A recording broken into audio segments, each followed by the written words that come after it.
बोलिए श्री सदगुरु महाराज जी की जय।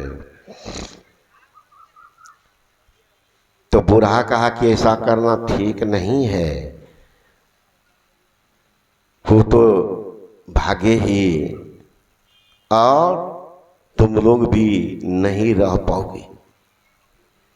कुछ नौजवान कहने लगा, ठीक है कहते चाचा, यहाँ मारोगे तो सब तो देख ही लेंगे।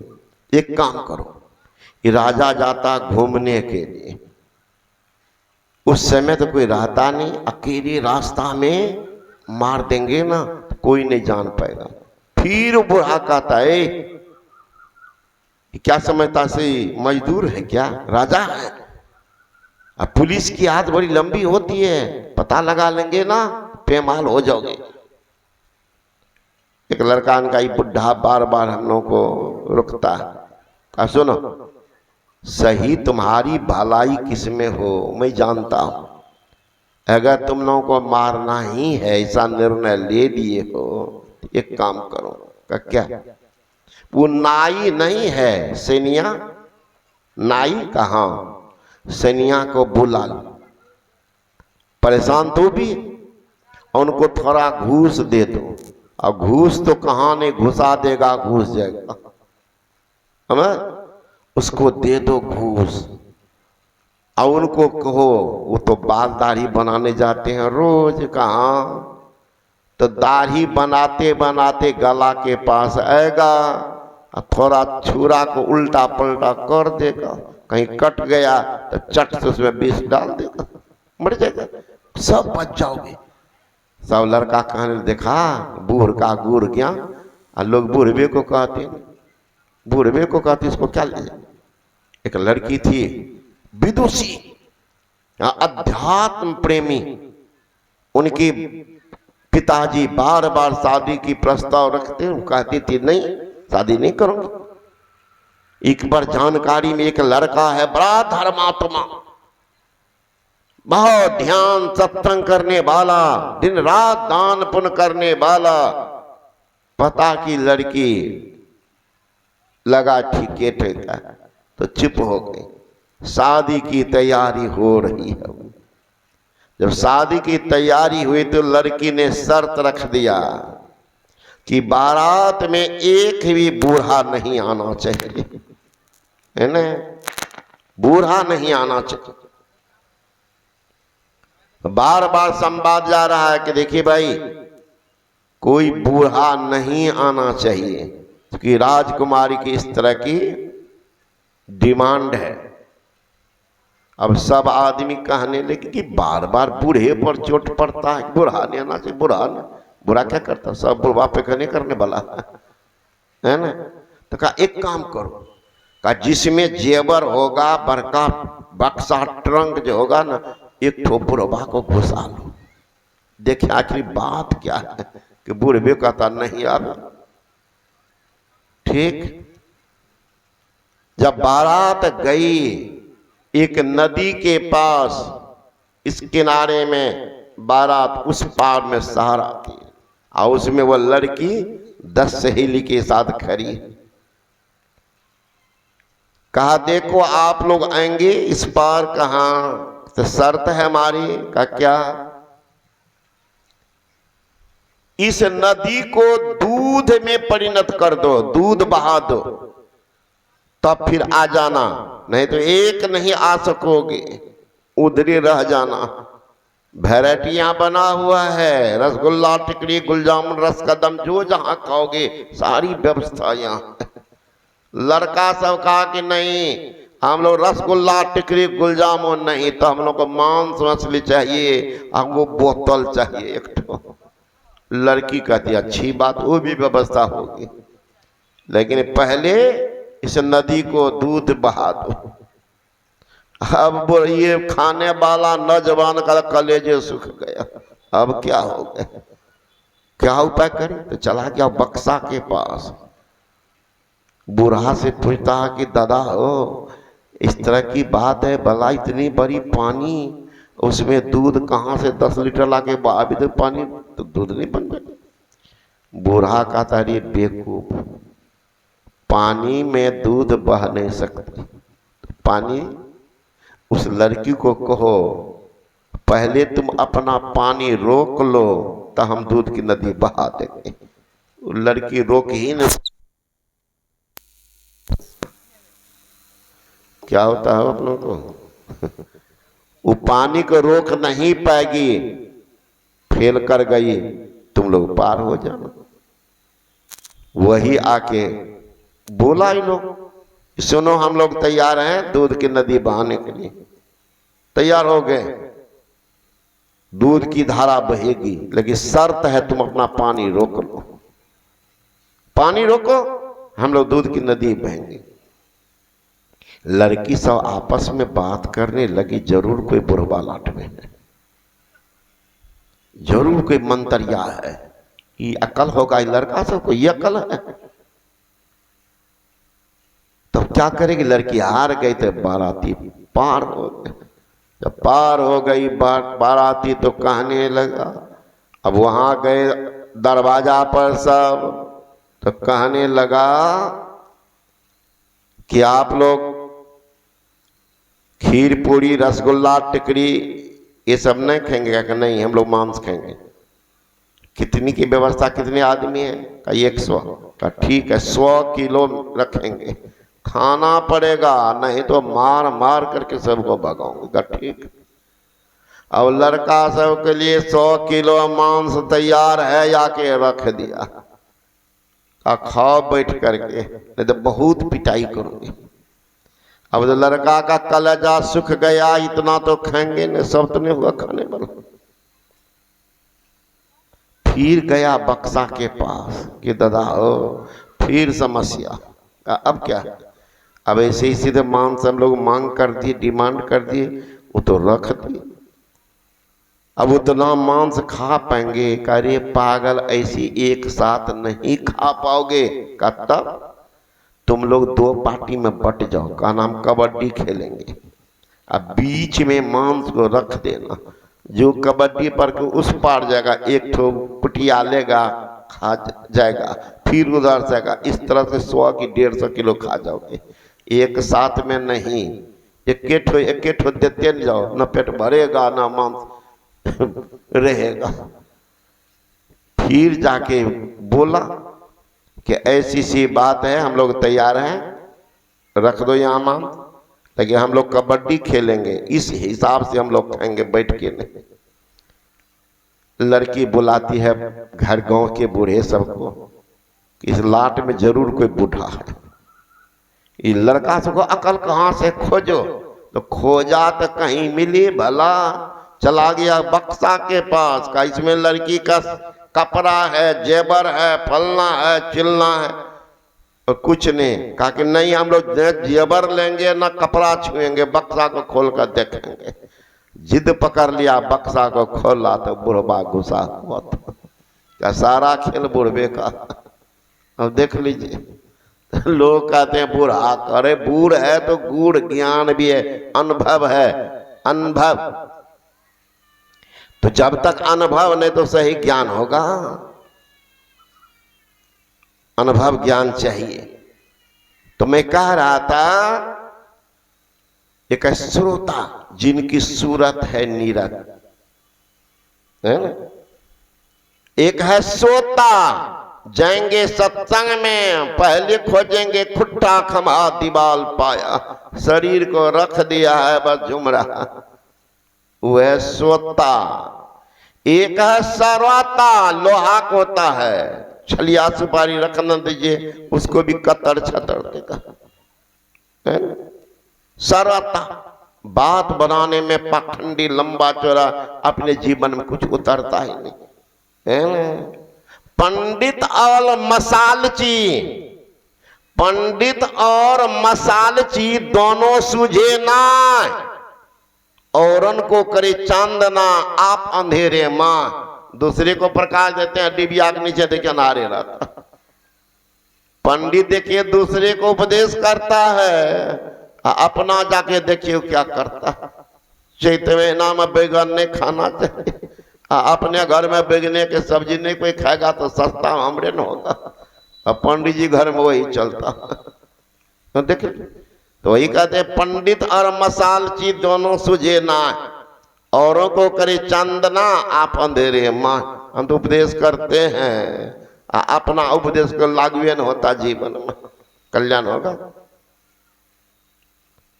तो सर्वता एक चलनी सदिश आदमी, चलनी में 1000 गो छेद। चलनी का काम अवगुण को रखना, गुण को नीचे गिरा देना, चलनी का काम।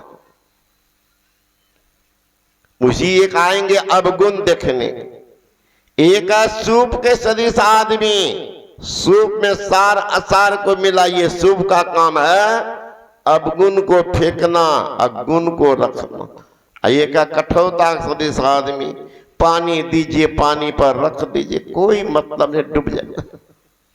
एक आध ऐसे भी होते हैं सत्संग में आए 1000 सुनाइए, कहिए कि दीक्षा लेबो ना कि दो हमरा की पार लगते, हमरा की पार लगते। एक होता है वो जिंदगी बर्बाद है, हमरा की पार।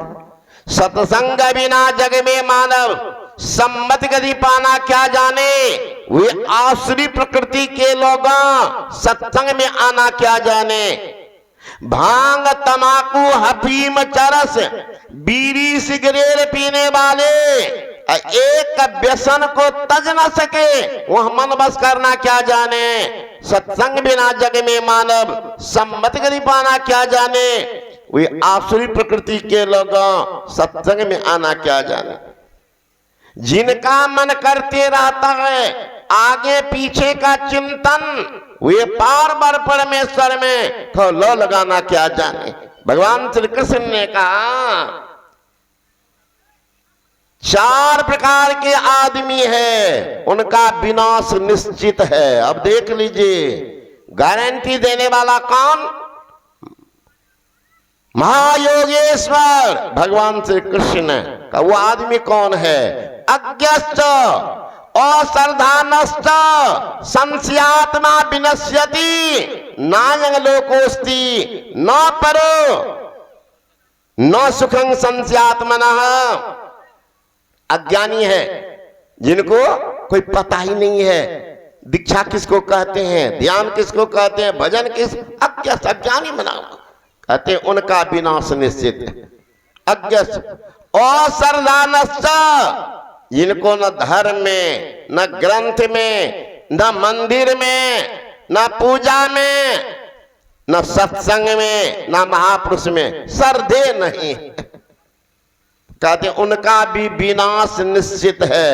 अज्ञश्च अश्रद्धानश्च संशयात्मा विनश्यति, जो संशय में पड़ा हुआ, दीक्षा ले कि न ले, पार लगेगा कि नहीं लगेगा, कहते हैं ऐसी आदमी का वे विनाश निश्चित है। नायक लोकोस्ति, न इस लोक में, न परो न परलोक में, कहीं चैन उनको नहीं है, कहीं चैन नहीं।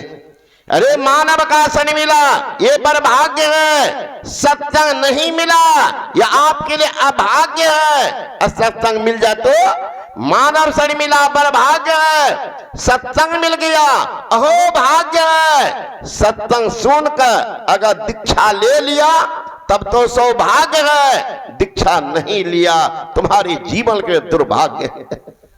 भाग तो फूट गया। गुरु महाराज जी कहते गंगा जमन जुगधार मदई सरस्वती बही, फुटल मनसुबा के भाग गुरु गम नाही लही। भाग तो फूट गए। खास करके घर की अगर माँ बहन महाराज दीक्षित नहीं है और मुंडा मुंडी खाने वाली है, घर को तो चौपट कर दे। क्योंकि घर की लक्ष्मी अगर अशुद्ध है, पति कितना हो कमा के लाना दे, देखिएगा ना दरिद्री का निवास रहता। लक्ष्मी अशुद्ध है। मेवाड़ की रहने वाली थी जनाबाई, वो बनाती थी गोईठा और एक नाजी महा से दीक्षा ली थी, मंत्र जप करते गोईठा बनाती थी। अब बगल वाली महिला गोईठा चोरा ले। अब एक दिन दोनों महिला झगड़ गई गोईठा की, उसी दिन कबीर साहब के मन में आई बात, उच्च कोटि के साधक को दर्शन करना चाहिए, स्पर्श से भी पाप दूर होता।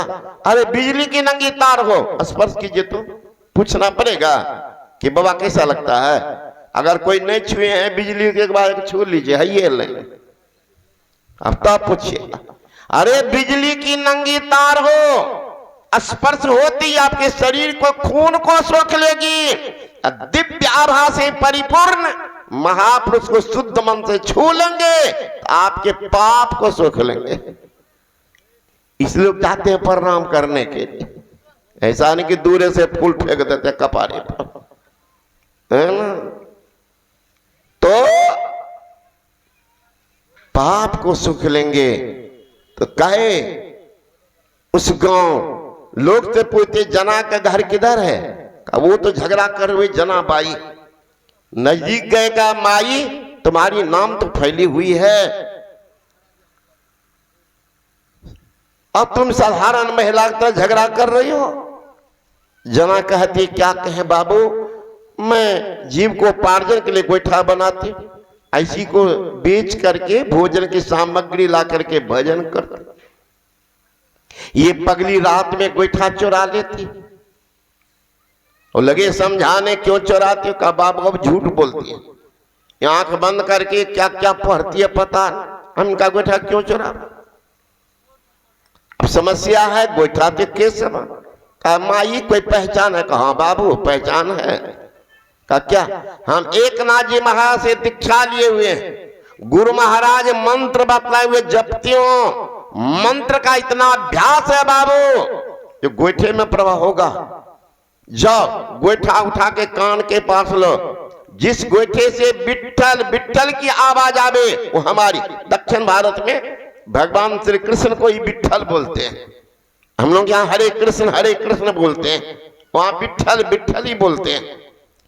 तो कहा जिससे विट्ठल की आवाज आए हमारी है, जिससे नहीं निकले उनकी। ये तो खाती है 9 बजे दिन तक घोलट कर सोती है, रात में गोईठा चुराती है। जब गए कबीर साहब देखते हैं, हाथ लगाए गोईठा में, जो चुरा करके मिलाई थी गोईठा हाथ में कान के पास लगे, गोईठा से आवाज आती थी विट्ठल विट्ठल विट्ठल। ढेर सारा गोईठा निकाले।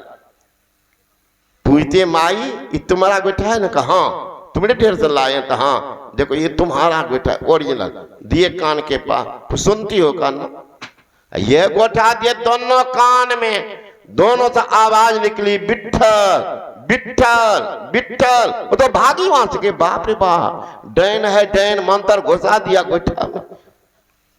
भोजन मांगे बाल बच्चा, असर पड़ेगा सोचने की बात। जब गोईठा में मंत्र घुस सकता है, हमारी माँ बहन नाक कान धुनती, बाबा हमारे पति हमारे अनुकूल नहीं, ध्यान भजन में बाधा पहुंचाते, सत्संग में जाती तो गाली बकते, क्या करें बाबा। मैं कहता हे मां, चाहे अत्याचारी दुराचारी शराबी जुआरी पति क्यों न हो, तुम शांत होकर दीक्षा लेकर के मंत्र जब आता लो, मंत्र छोड़ना नहीं एक सेकेंड के लिए, मंत्र एकदम अनवरत हो, हर श्वास में मंत्र आता रहे। मंत्र जब आटा लो, मंत्र जब आटा को सानो, मंत्र जब रोटी को बेलो, मंत्र जब रोटी को सेको, और मंत्र जब कैसे पापी पति खिलाओ, 7 दिन में पति धर्म कर्म में लग जाएंगे। यहाँ तो पहर आटा की रोटी ने बनाते, जम के सासे से लड़ती है, सतनिया दोनों शाम हम ही से बनवाती, टप टप आंसू गिर। बताओ भोजन क्या असर पड़ेगा। अरे जितना बोलते हैं शब्द का नाश नहीं होता। देखो यहाँ मोबाइल है, मोबाइल में सुन लेना, जितना बोले सारा शब्द घुसा के नहीं घुसा। कैसेट लगा दीजिए एम्पलीफायर में, रिकॉर्ड प्ले को दाब दीजिए, जितना बोलेंगे सारा कैसेट में अट जाता। भजन कैसे सुनते हैं, कोई गवैया गाया है वो भजन का कैसेट है, तो कैसेट में घुस सकता है, मोबाइल में शब्द घुस सकता है, तो माँ बहन इतनी बड़ी रोटी बनाएगी, रोटी मंद घुसेगी कि नहीं, सब्जी में घुसेगी कि नहीं, विचार कीजिए। यहां तो दीक्षा शिक्षा कौन चिड़िया का नाम है? डरती है तो जीवन भर दुख सहती है। सहते रहो, लाजता खाते रहो। इसलिए इसका प्रभाव है। माता यदि हो अज्ञान, पुत्र कैसे बने महान। कैसे बनेगा? तो एक शब्द का असर पड़ जाता है। तो मैं कह रहा था कि नौजवान सब बना रहा था, मारेंगे, कहा कि नहीं नहीं वही काम करो, सनिया को सिखा दो। वही किया। सनिया को बुलाया, नाई को कहा तुम लोग को कुछ पैसा देंगे, तुम बाल बनाना राजा के गला में से लगा देना। कहीं तो होते रहता, कितना बार कट गया है। तब तो कभी कभी फिटकिरी लगा के बोरोप्लस लगा देते। आज बोरोप्लस के बदला में वही लगा देते सीधे। ठीक कहते, यही करना। पहुंच गए। उस दिन राजा को रात में नींद नहीं आई थी, तो सवेरे उठ करके चला घूमने के लिए। गया तो अपने पोखर पर, पोखर में थोड़ा सा पानी सूखा हुआ था। अब पोखर के ऊपर में पाट पर एक महात्मा जी बैठे थे। तो राजा को हुआ राम राम, हमको तो नींद नहीं आई, तो हम सवेरे आ गए। ये बाबा जी को कितना दुख है कि हमसे पहले आकर के बैठा। अच्छा, पूछना चाहिए, राज्य में रहता, क्या तकलीफ है, कौन सी समस्या आई है, कौन समस्या पैदा कर दिया कि रात भर आप परेशान। पूछना चाहिए। सोच करके चला महात्मा की तरफ। अब महात्मा देख रहा था नीचे। नीचे में क्या देख रहा था? नीचे में देख रहा था बोगला को। कोई भी पक्षी है ना, वो देखिएगा आहार लेना चाहेगा तो पहले चोंचे को पी जाता है, एकदम चोंच को रगड़ता है पत्थर पर या मिट्टी पर कहीं। महात्मा के मुंह से एकाएक निकल गया, सुख सैनिया सुख सैन में थोड़ा सा है पानी, यही कारण तुम घिसे घिसावत सोई मरम हम जाने। ए बगला, थोड़ा सा दिन भर तो धूप में मछली व्याकुल थी, क्योंकि पानी गर्म हो गया। अब रात में ठंडाई आई है, बेचारी सोई हुई है आराम से। अब तुम चोंच पी जाते हो, घिस रहे हो कि एक को बार उछलो निगल जाऊं। एक बार छूकते देखो ना तमाशा क्या कर देता हूं। महात्मा कह रहा, सुख सैनिया सुख सैन में थोड़ा सा है पानी, यही कारण तुम चोंच घिसावत सोई मरम हम जानी। ये बात राजा सुना तो सोचने लगा, क्या बोलते हैं, सुख सैनिया सुख सैन में थोड़ा सा है पानी, यही कारण तुम घिसे घिसावत सोई मरम हम जानी। बार बार किसी बात को रिपीट कीजिए तो आदत बन जाती। हम लोग कहते मानस जब हमेशा करती रहो तो बार बार देखिए मुंह से वही आता, बार बार आता है। आप जम्हाई ले रहे तो भी देखिए मुंह से अब आ जाता। इसलिए अभ्यास करो। अब राजा इस बात को रटते रटते आ गया। राजा सुबह हो गया, नाई पहुंच गए। नाई पहुंचे तो कहते मालिक आया हूं हजामत करने का। ठीक है, दे दो वहां। फिर बस नाई आए। उस जमाने में आजकल तो ब्लेड लगाते हैं लोग, आप लोग दाढ़ी बनाते हैं, पता होगा।